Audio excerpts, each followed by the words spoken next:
মুয়াজ্জিন বলতেছে আল্লাহু আকবার, আল্লাহু আকবার, আল্লাহ সবচেয়ে বড়, আল্লাহ সবচেয়ে বড়।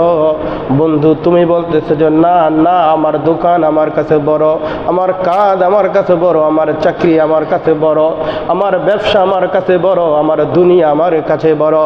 আল্লাহ বলে বলে বলে বান্দা, এখন তোমার বুঝে আসবে না। আজ তেরে শান শৌকত মাল দৌলত সবে হ্যায়, আঁখ বন্ধ করো দেখো লো তুম কুন তুমহারে সামনে। যেই দিন তোমার দুইটা চোখ বন্ধ হয়ে যাবে, যেই দিন মালাকুল মউত তোমার সামনে এসে হাজির হবে, উপস্থিত হবে রে বন্ধু, ওই দিন বুঝে আসবে দুনিয়ার এই নাচ নিয়ামত রং তামাশা গাড়ি বাড়ি নারী এগুলো কোনো কিছুই তোমার কাজে আসে না। পুরা পৃথিবীতে বিচরণশীল যত প্রাণী রয়েছে সকল প্রাণী রিজিকের মুখাপেক্ষী,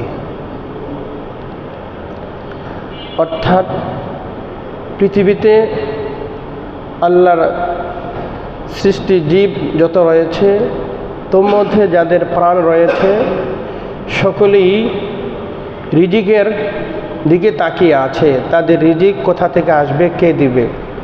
আল্লাহ তাআলা বলতেছেন যে প্রত্যেকটা প্রাণীর রিজিকের দায়িত্ব আমি আল্লাহ তাআলার কাছে। সুবহানাল্লাহ।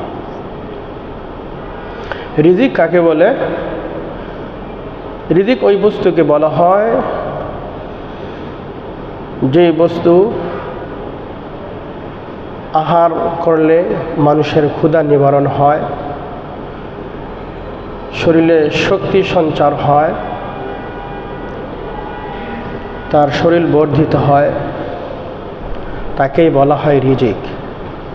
এই রিজিক ছাড়া পৃথিবীর কোনো মানুষ বাঁচতে পারে না। তো এই রিজিক এটা হলো দুই প্রকার। রিজিক কত প্রকার? রিজিক দুই প্রকার। একটা হলো হালাল রিজিক, একটা হলো হারাম রিজিক। হালাল রিজিক কাকে বলা হয়? শরীয়ত সম্মতভাবে আপনি যেই আয় উপার্জন করবেন, জীবিকা উপার্জন করবেন, ওই জীবিকা উপার্জনের জন্য যেই পরিমাণ, ওই জীবিকা উপার্জনের জন্য যেই পরিমাণ হালালভাবে হালাল পন্থায় মেহনত করে উপার্জন করে রিজিক বক্ষণ করবেন, তাকেই বলা হয় হালাল রিজিক। এর বিপরীত হারাম হলো শরীয়ত সম্মত নয়, শরীয়তগতভাবে নয়, অবৈধ পন্থায় পদ্ধতিতে যদি আপনি আপনার জীবিকা আয় উপার্জন করেন, আয় উপার্জন করার পরে যখন সেটা আপনি বক্ষণ করবেন তখন সেটাকে বলা হয় হারাম উপার্জন। মনে রাখবেন স্পষ্ট একটা কথা, কেউ যদি অল্প সময়ের জন্য হারাম থেকে বেঁচে থাকে, বলেন কেউ যদি অল্প সময়ের জন্য হারাম থেকে বেঁচে থাকে, হারামের পথ পন্থা পদ্ধতি, সুদ ঘুষ অন্যায় অত্যাচার জুলুম এই পথ থেকে নিজেকে হেফাজত করে সে যদি অল্প সময়ের জন্য সে যদি নিজেকে বিরত রাখে, আল্লাহ বলে আমি তোমার নিকট হালাল রিজিক আমি আল্লাহ তোমার কাছে পৌঁছাইয়া দিব। সুবহানাল্লাহ। দেখছেন কত বড় কথা। মৃত্যু যেমন মানুষকে তালাশ করে, বলে মৃত্যুর চাইতে আরো দ্রুত বেগে রিজিক আপনাকে দেওয়ার জন্য, আপনার কাছে যাওয়ার জন্য বলে তার চাইতে আরো অনেক দ্রুত চেষ্টা করে যে কিভাবে আমি আল্লাহর ওই বান্দার কাছে গিয়ে সময় মতো হাজির হব। সুবহানাল্লাহ। চিন্তা করছেন? হ্যাঁ, এক নাস্তিক বসা ছিল, ওলামায়ে কেরাম বলতেছে একটা জবের দানা দেখা যায়, জবের দানা বলে ওই বুজুর্গ বলতেছেন এই জবের দানাটা চীন দেশের এক মোরগে এই জবের দানাটা খাবে, ভক্ষণ করবে।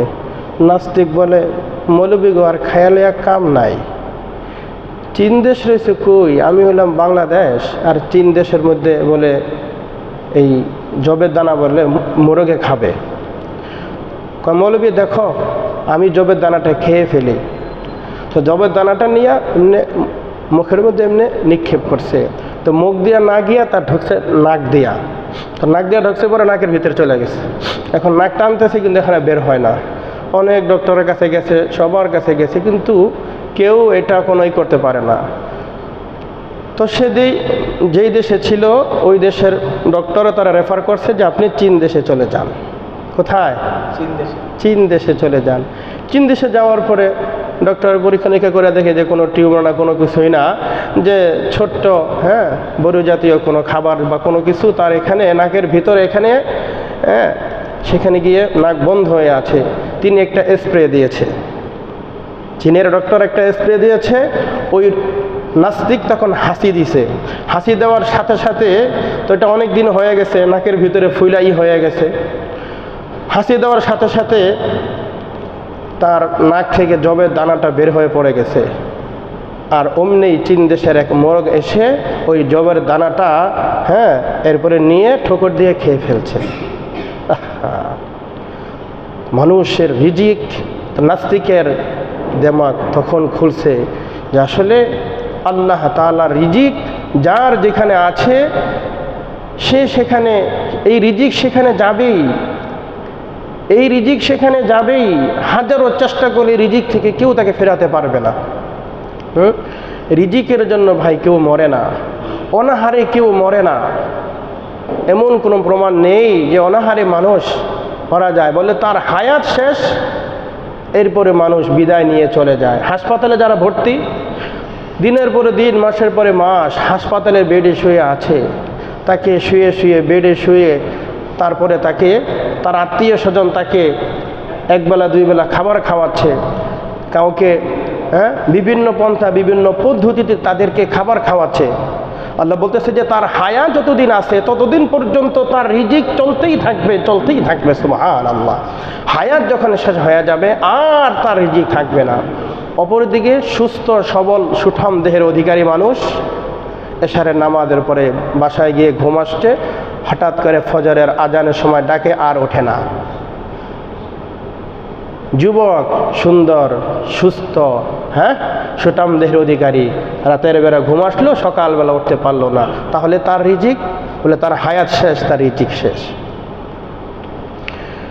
এজন্য আল্লাহ রাব্বুল আলামিন বলেন, ওয়ামা মিন দাব্বাতিন ফিল আরদি ইল্লা আলাল্লাহি রিজকুহা। জমিনে এমন কোনো প্রাণী নেই যাদের রিজিক আমি আল্লাহ তাআলার দায়িত্বে নাই। ওমা মিন দাব্বাতিন ফিল আরদি, এই জমিনে বিচরণকারী এমন কোনো প্রাণী নেই যেই প্রাণীর রিজিকের দায়িত্ব আমি আল্লাহ তাআলার জিম্মাদারিতে নাই। তার মানে পৃথিবীর সূচনা থেকে পৃথিবীর একবারে কিয়ামত পর্যন্ত যত সৃষ্টিগুলোর মধ্যে যত প্রাণী আসবে, বলে সকল প্রাণীর যত রিজিকের যত ব্যবস্থা, বলে সমস্ত রিজিকের ব্যবস্থা আল্লাহ বলছেন এটা আমার দায়িত্বে, এটা আমি আল্লাহ নিজে গ্রহণ করলাম। বান্দা তোমার কাছে আমি আল্লাহ নিজ দায়িত্বে পৌঁছাইয়া দেবো। সুবহানাল্লাহ।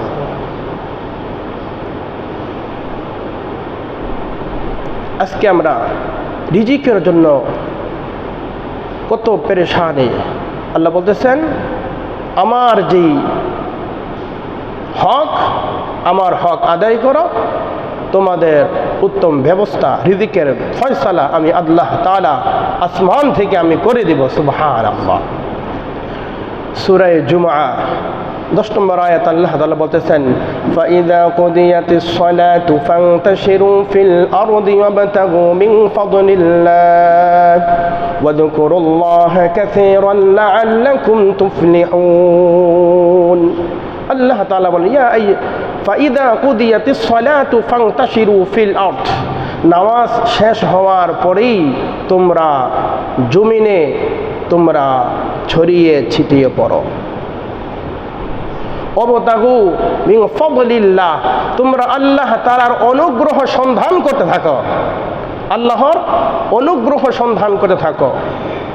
ওয়াযকুরুল্লাহ কাসীরা, আর আল্লাহ তাআলাকে অধিক পরিমাণে স্মরণ করতে থাকো। লাআল্লাকুম তুফলিহুন, যাতে তোমরা সফল কাম হতে পারো। তাহলে আল্লাহ তাআলা কি বলেছেন রিজিকের ব্যাপারে? যে তোমরা নামাজ শেষ হলে রিজিকের সন্ধানে, রিজিকের তালাশে তোমরা জমিনে বেরিয়ে যাও, আর আমার অনুগ্রহ, আমার রহমত, আমার দয়া, আমার বরকত, আমার ভালোবাসা তোমরা তালাশ করো। আল্লাহর অনুগ্রহ তালাশ করতে হবে মসজিদে, আল্লাহর অনুগ্রহ তালাশ করতে হবে ভালো কাজে। হ্যাঁ, বলে বিভিন্ন পথ পদ্ধতি যেগুলো আল্লাহ হালাল পন্থায় আল্লাহ তোমাদেরকে একটা পথ দিয়েছেন, ওই পথ পদ্ধতিতে। এজন্য আল্লাহ রাসূল সাল্লাল্লাহু আলাইহি ওয়াসাল্লাম হাদিসে পাকের মধ্যে ঘোষণা করেছেন, তলাবু কাসবিল হালালি ফারিদাতুন বাদাল ফারিদাহ। আল্লাহর পয়গম্বর জনাবি মুহাম্মদুর রাসূলুল্লাহ সাল্লাল্লাহু আলাইহি ওয়াসাল্লাম বলছেন, উম্মতেরা আমার, ফরজ ইবাদতের পরে হালাল রিজিক উপার্জন করা, জীবিকা উপার্জন করা, বলে এটাও তোমাদের জন্য ফরজ। তলাবু কাসবিল হালালি ফারিদাহ, তলাবু অর্থাৎ তলব করা, অন্বেষণ করা, খোঁজ করা, রিজিকের তালাশে বের হওয়া, এটা তোমাদের জন্য ফরজ। বলে ফরজ ইবাদতের পরে, বাদাল ফারিদাহ, ফরজ ইবাদতের পরে। তাহলে নামাজ ঠিক রাখা না নামাজ বাদ দিয়ে রিজিক তালাশ করতে বলছে? হাদিসের মধ্যে নবীজি কি বলছেন? নবীজি বলছেন, তলাবু কাসবিল হালালি ফারিদাতুন বাদাল ফারিদা, ফরজ ইবাদতের পরে, ফরজ ইবাদতের পরে এরপরে হালাল রিজিক উপার্জন করা শরীয়ত সম্মতভাবে, শরীয়তগতভাবে পথ পদ্ধতি নিয়ম অনুযায়ী তুমি যদি তোমার জীবিকা উপার্জন করো, এটাও তোমার জন্য ফরজ। তাহলে আমাদের ব্যবসা বাণিজ্য, চাকরি বাকরি, দোকানপাট, অফিস আদালত, আমাদের এই সময়টা আমাদেরকে এই নামাজ থেকে আমাদেরকে বিরত রাখে। হ্যাঁ, মুয়াজ্জিন ডাকতেছে, হাইয়া আলাস সালাহ, হাইয়া আলাল ফালাহ, আসো কল্যাণের দিকে আসো, আসো নামাজের দিকে আসো। মুয়াজ্জিন বলতেছে, আল্লাহু আকবার, আল্লাহু আকবার, আল্লাহ সবচেয়ে বড়, আল্লাহ সবচেয়ে বড়।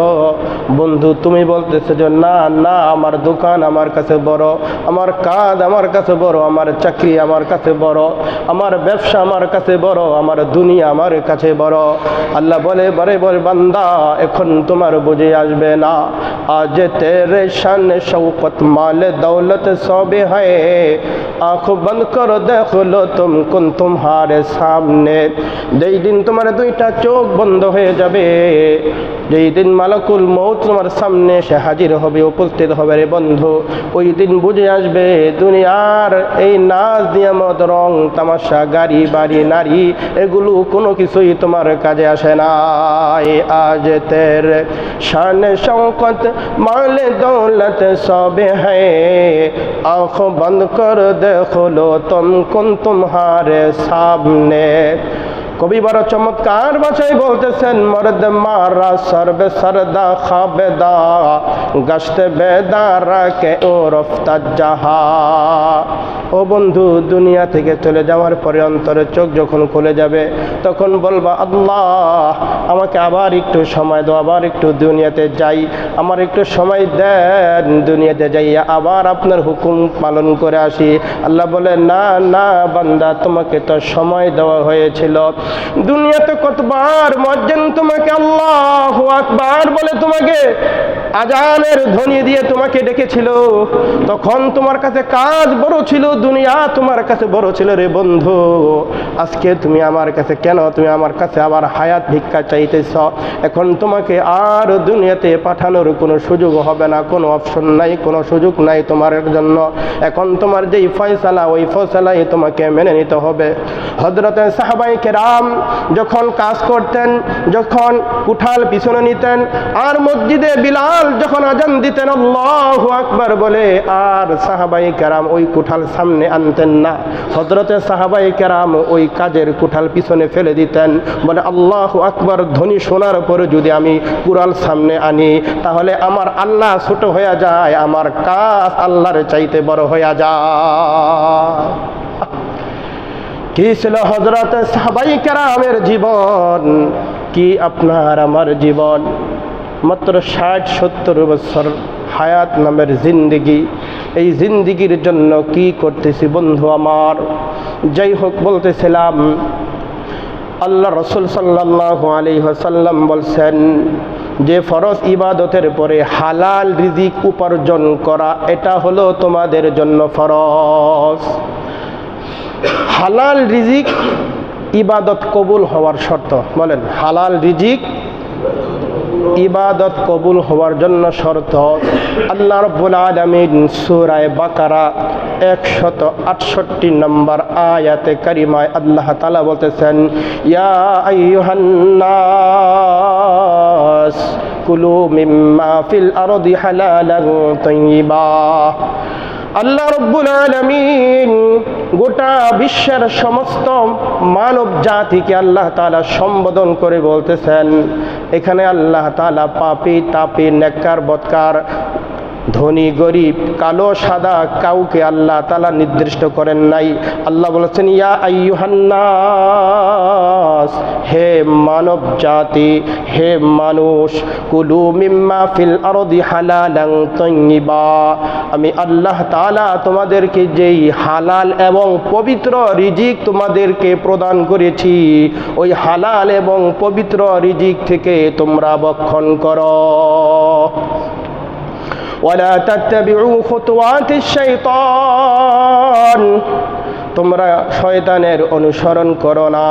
বলে শয়তানের অনুসরণ মানুষ কিভাবে করে? বলে একটু আগে আমি বলেছিলাম রিজিক দুই প্রকার, একটা হালাল একটা হারাম। যেই রিজিকটা আপনি আয় উপার্জন ইনকাম যেটা আপনি শরীয়তগতভাবে আপনি উপার্জন করবেন সেইটাই হইল আপনার জন্য হালাল, সেইটাই হলো আল্লাহর পক্ষ থেকে। আর যেটা আমার আল্লাহ শরীয়তগতভাবে নিষেধ করেছেন, আল্লাহর রাসূল নিষেধ করেছেন, কোরআন হাদিসে নিষেধ। বলে এমন ব্যবসা বাণিজ্য চাকরি বাকরি অফিস আদালত, বলে এই সমস্ত কাজ কারবার যখন আপনি করে আপনি আয় উপার্জন করবেন তখন সেটাই হবে আপনার জন্য হারাম, সেটাই হবে শয়তানের পথ অনুসরণ করা। আল্লাহ বলেন, ওয়ালা তাত্তাবিউ খুতুওয়াতিশ শাইতান, তোমরা জীবিকা অর্জনের ক্ষেত্রে তোমরা জীবন যাপন করার ক্ষেত্রে শয়তানের অনুসরণ করিও না। ইন্নাহু লাকুম আদুউম মুবিন, কেননা শয়তান তোমাদের প্রকাশ্য শত্রু। শয়তান আমাদের প্রকাশ্য শত্রু। শয়তান কি আমাদের বন্ধু ভাই? শয়তান কখনই আমাদের বন্ধু না। শয়তান আমাদেরকে বিভিন্নভাবে নেক সুরতে ধোঁকা দেয়। আরে মাত্র আসরে আজান দিল, যাইস নামাজে, এই তো মাত্র আজান দিল, জোহরের নামাজ 1:30 একটাই আজান দিছে, এখনো আধা ঘন্টা বাকি আছে। বলে কাদের উপরে কাজ রাখতেছে। বলে শয়তান আপনার একের পর এক পাল্টা ধোঁকা দিয়ে দিয়ে আপনার জোহরকে আপনার আসর পর্যন্ত নিয়ে যাচ্ছে। এক নম্বর আল্লাহ রাব্বুল আলামিন গোটা মানব জাতিকে সম্বোধন করে আল্লাহ বললেন। দ্বিতীয় নম্বর হলো সূরা বাকারার 172 নম্বর আয়াতে আল্লাহ তাআলা বলতেছেন, ইয়া আইয়ুহাল্লাযীনা আমানু কুলু মিন তাইয়্যিবাতি মা রাযাকনাকুম ওয়াশকুরু লিল্লাহ ইন কুনতুম ইয়াহু তা'বুদুন। এবার আল্লাহ তাআলা মুমিনদেরকে ঈমানদারদেরকে, ঈমানদার কারা? যারা ঈমান আনছে, আমানতু বিল্লাহি ওয়া মালাইকাতিহি ওয়া কুতুবিহি ওয়া রুসুলিহি ওয়াল ইয়াউমিল আখির ওয়াল কদরি খাইরিহি ওয়া শাররিহি মিনাল্লাহি তাআলা ওয়াল বা'সি বাদাল মাউত। বলে 7টা বিষয়ের উপরে যারা ঈমান আনছে তারা হলো ঈমানদার, তারা হলো বিশ্বাসীগণ। আল্লাহ তাআলা ঈমানদারদেরকে সম্বোধন করে বলেন, ইয়া আইয়ুহাল্লাযীনা আমানু, হে ঈমানদারগণ, কুলু মিন তাইয়্যিবাতি মা রাযাকনাকুম, তোমাদেরকে আমি যেই পবিত্র খাবার দিয়েছি, রিজিক দিয়েছি, এই পবিত্র খাবার থেকেই তোমরা খাদ্য গ্রহণ করো। ওয়াশকুরু লিল্লাহ, এবং ওই মহান রবের তোমরা কৃতজ্ঞতা প্রকাশ করো যেই রব তোমাদেরকে খাওয়াইতেছে। চিন্তা করেন, আপনি আমি যারা কাজ করি বা আমাদের অধীনে যারা কাজ করে, যারা দিন মজুরি কাজ করে, যদি আমার 8 ঘন্টার ডিউটি যদি আমার কর্মচারী না করে, তাহলে তাকে ধমক দেই, কত গালমন্দ করি, কত বিরক্ত হই, কত কিছু করি, বলে এরপরেও কিন্তু আমরা রাগ হই। আল্লাহ বলতেছে, বান্দা তোমাকে যে একটা আমি দায়িত্ব দিলাম, একটা ডিউটি দিলাম, তুমি আমার কত হুকুমের নাফরমানি করো, তুমি চিন্তা করো কিনা? তুমি আমার কত হালাল হারাম ছেড়ে দাও, কত হারামের মধ্যে লিপ্ত হয়েছ, কত অবৈধ কাজের মধ্যে লিপ্ত হয়েছ, কত জিনা ব্যভিচারে লিপ্ত হয়েছ, সুদ ঘুষের মধ্যে তুমি লিপ্ত হয়েছ বান্দা। তবু আমি আল্লাহ তোমাকে যে আমি রিজিক দিতেছি, খাওয়াইতেছি, ওয়াশকুরু লিল্লাহ, আমি আল্লাহর নিয়ামতের শুকরিয়া জ্ঞাপন করো। আল্লাহ রাব্বুল আলামিন যদি রহমান না হইতেন, আল্লাহ রাব্বুল আলামিন যদি আমাদের প্রতি দয়া, অনুগ্রহ, ভালোবাসা না করতেন, তাহলে আল্লাহ তাআলা আমাদেরকে যদি বলতেন, ওরে নাফরমান, তুমি তো আমার ডিউটি পালন করো না, আমার হুকুম পালন করো না, আমার হুকুমের গোলামি করো না, আমার হুকুমের নাফরমানি করো, তোমার রিজিক বন্ধ করে দিলাম, তোমার রিজিক আমি কমায়া দিলাম। আল্লাহ তাআলা তবুও খাওয়াইতেছে।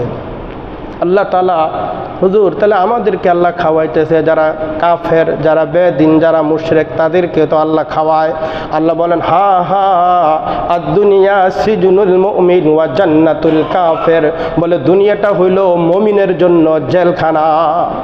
আদ-দুনিয়া সিজনুল মুমিন, দুনিয়াটা মুমিনের জন্য জেলখানা, আর কাফেরদের জন্য জান্নাত। জেলখানার মানুষগুলা স্বাধীন না পরাধীন? জেলখানার মানুষগুলো পরাধীন, তারা কখনো স্বাধীন হতে পারে না।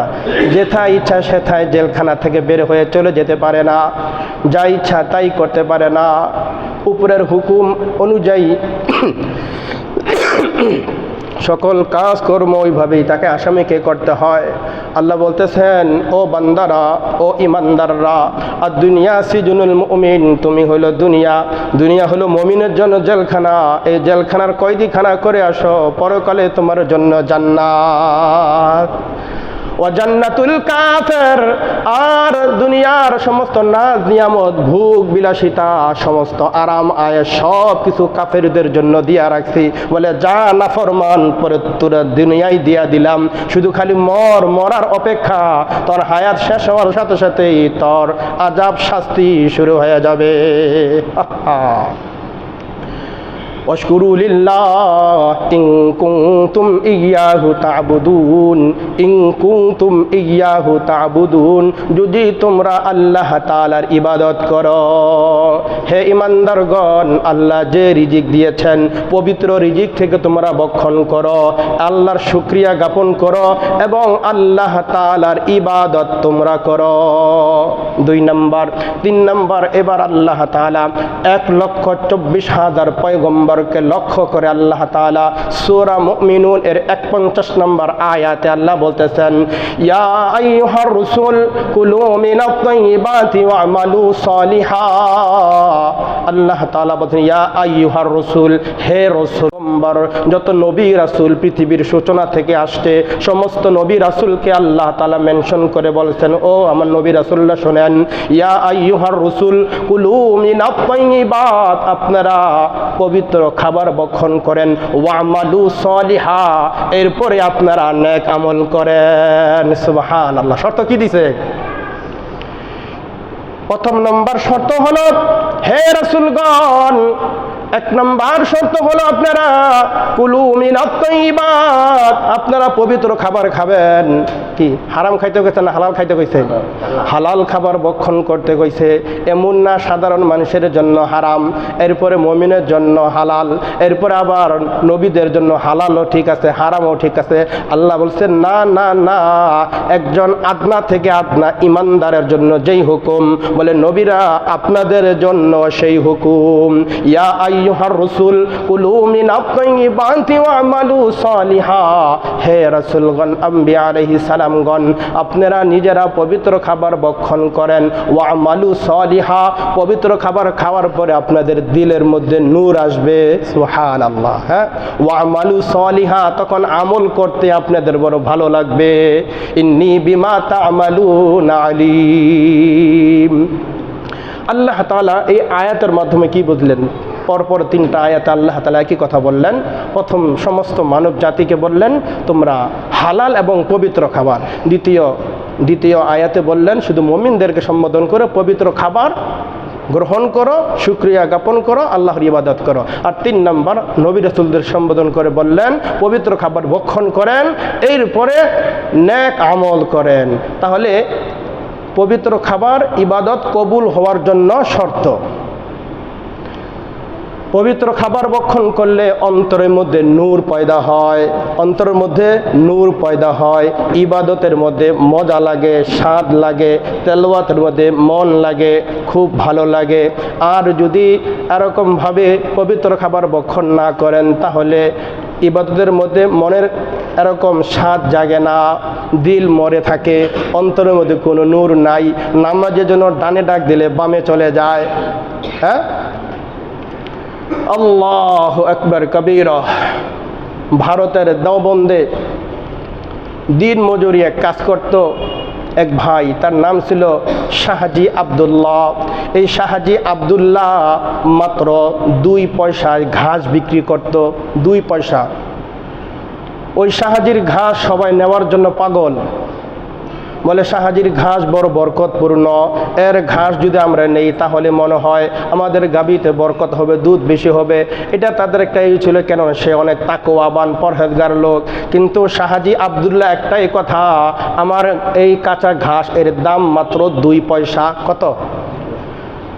যতই চাহিদা বাড়ুক, বলে যতই চাহিদা বাড়ুক আমার ঘাসের কোনো দাম বাড়বে না, তবে যে আগে আসবে তাকে আমি আমার এই ঘাস তার কাছে বিক্রি করে দিব। যে আসতো তার কাছে বিক্রি করে দিত। দেওয়ার পরে এরপরে তিনি এই টাকা দিয়ে এই টাকার 3টা ভাগ করতেন। 1 ভাগ দিয়া নিজের সংসার চালাইতো 2 পয়সা দিয়া, আর 2 পয়সা দিয়া এতিম গরিব মিসকিন অসহায় যারা আছে, এই এতিম মিসকিন অসহায় গরিব যারা আছে তাদের মাঝে বন্টন করে দিত। আর 2 পয়সা শাহজি আব্দুল্লাহ এই 2 পয়সা আবার জমা রেখে দিতেন। বছর শেষ হলে দারুল উলুম দেওবন্দের সদরুল মুদাররিসিন হযরত মাওলানা ইয়াকুব নানুতবি রহমাতুল্লাহ আলাইকে বলতেন, হযরত ওলামায়ে কেরামকে আজকে বছরের শেষে আজকে আমরা দাওয়াত দেব আমার বাসায়। সমস্ত ওলামায়ে কেরামকে এই শাহজি আব্দুল্লাহ ঘাস বিক্রেতা দিনমজুর একজন মানুষ বলে দাওয়াত দিতেন।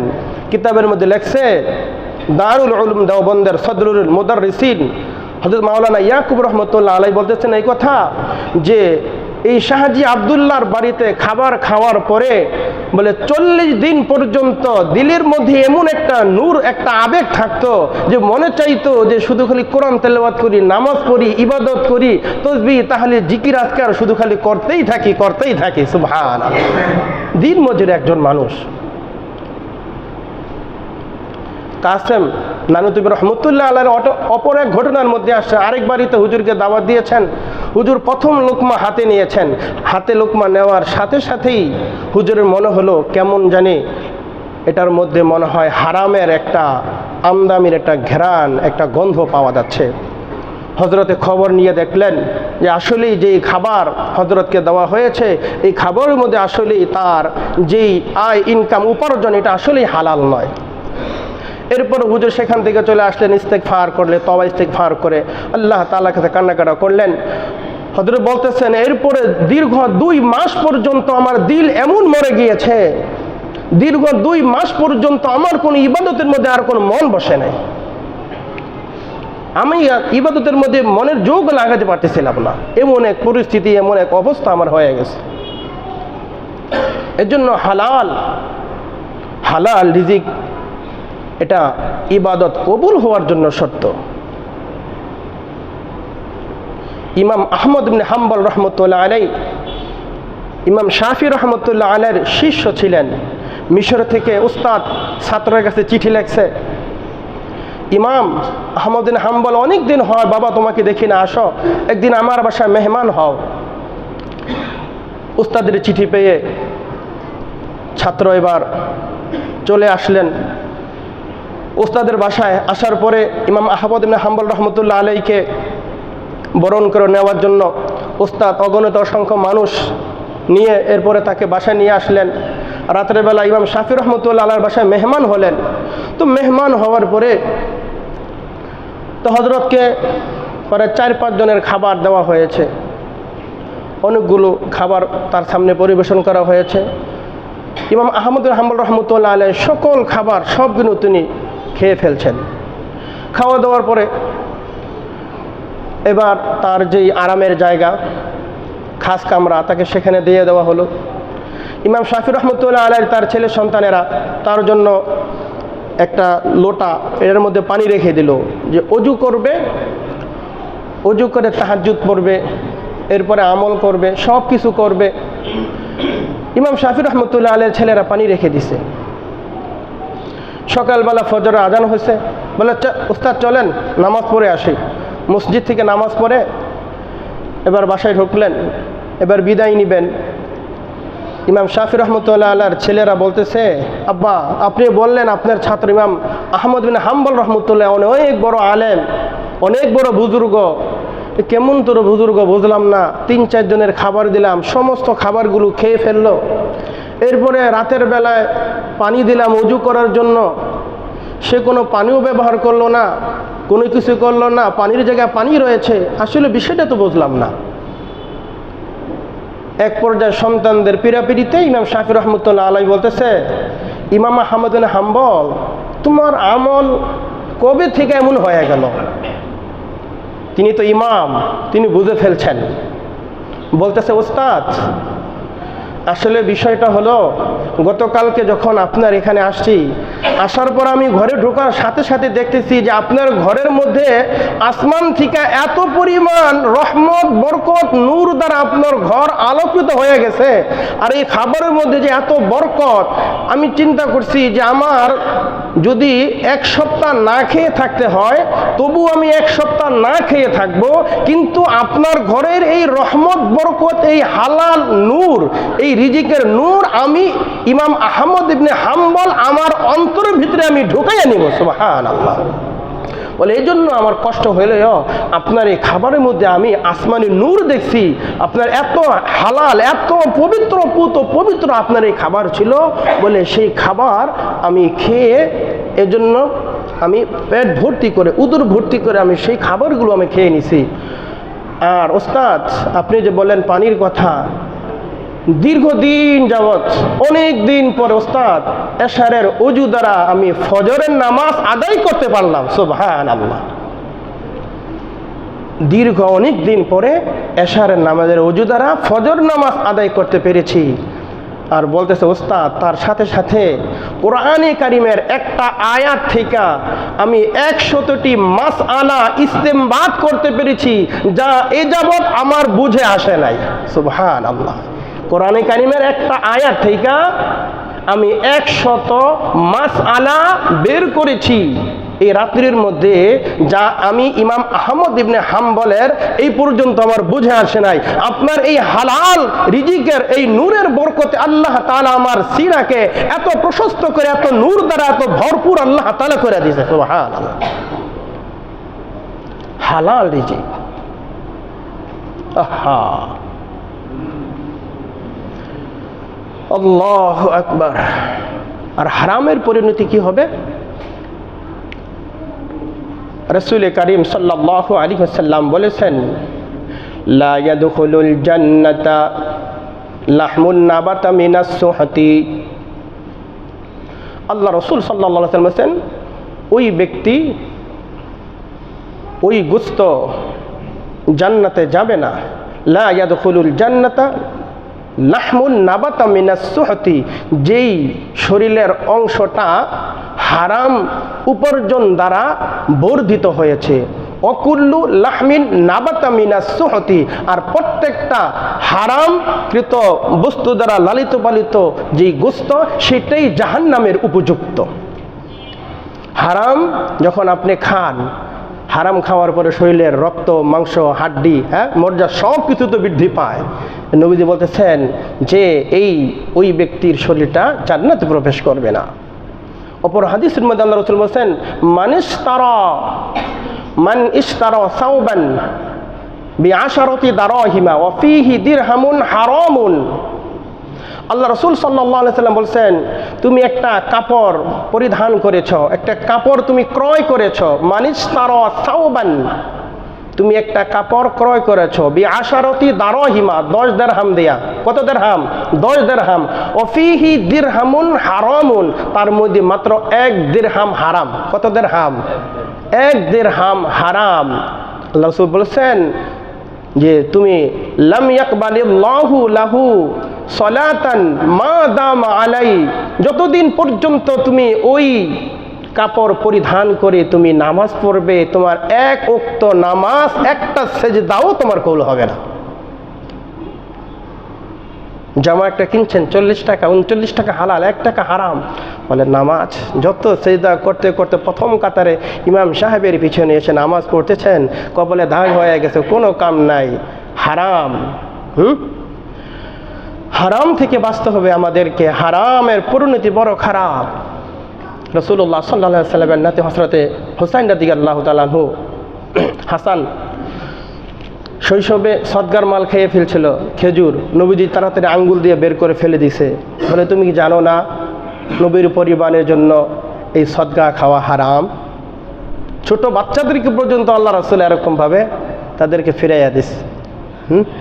আবু বকর রাদিয়াল্লাহু তাআলা আনহু সন্দেহজনক তার গোলাম তারে 1 লোকমা খাবার খাওয়াইছে। খাবার খাওয়ানোর পরে গোলাম বলতেছে, মনিব সবসময় তো আপনি জিজ্ঞাসা করেন যে এই খাবারটা কোথা থেকে আসলো, আজকে তো কিছু জিজ্ঞাসা করলেন না। সিদ্দিক আকবর রাদিয়াল্লাহু তাআলা আনহু বলতেছে, ভাই আমার আজকে তো আমি অনেক ক্ষুধার্ত, এই জন্য ভুলে গেছি, তো সেই জন্য বলো খাবারটা কিভাবে আসছে। তখন তিনি বলছেন আর কি, বর্ণনা দিয়েছেন, বিস্তারিত বলার সময় নেই।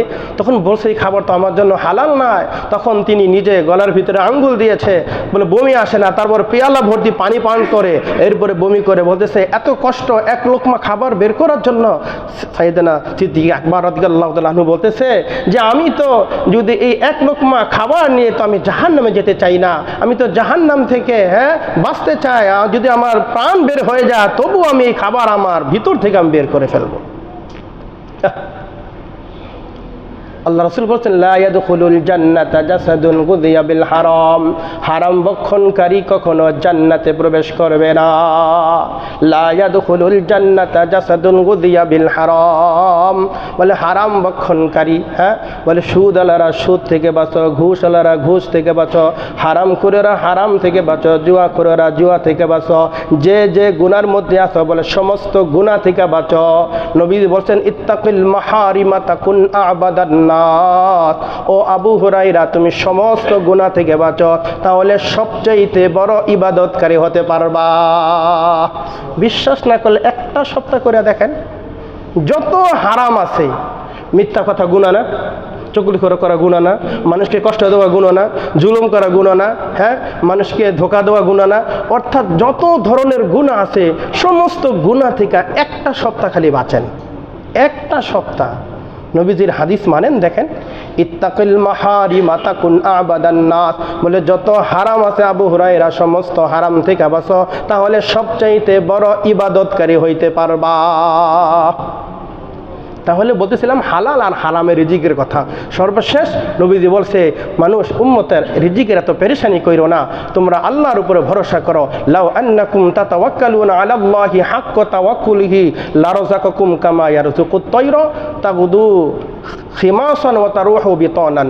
নবীজি বলছেন যে মুসলিম জাহানের দ্বিতীয় খলিফাতুল মুসলিমিন ওমর ইবনে খাত্তাব রাদিয়াল্লাহু তাআলা আনহু বলছেন যে পাখি যেভাবে আল্লাহ তাআলার উপর তাওয়াক্কুল করে ভরসা করে বসে আছে, বলে পাখির মতো যদি তোমরা তাওয়াক্কুল করতে পারো, পাখি সকালবেলা খালি পেটে বাসা থেকে বের হয়ে যায়, সারাদিন পরে সন্ধ্যাবেলা আবার পেট ভর্তি করে উদর ভর্তি করে বাসায় চলে আসে। এই পাখি কোথায় খাবার পাইল? কে তাকে খাবার দিল?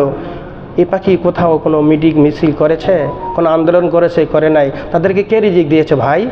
আল্লাহ। এই জন্য পাখি যেভাবে আল্লাহর উপরে তাওয়াক্কুল করেছে, এভাবে তাওয়াক্কুল করেন, হারাম ছাড়েন, হালাল ধরেন। দেখবেন হালাল রিজিক দ্বারা ইবাদত কবুল হওয়ার শর্ত। হালালের মধ্যেই আরাম, হারামের মধ্যে কোনো আরাম নাই ভাই। এজন্য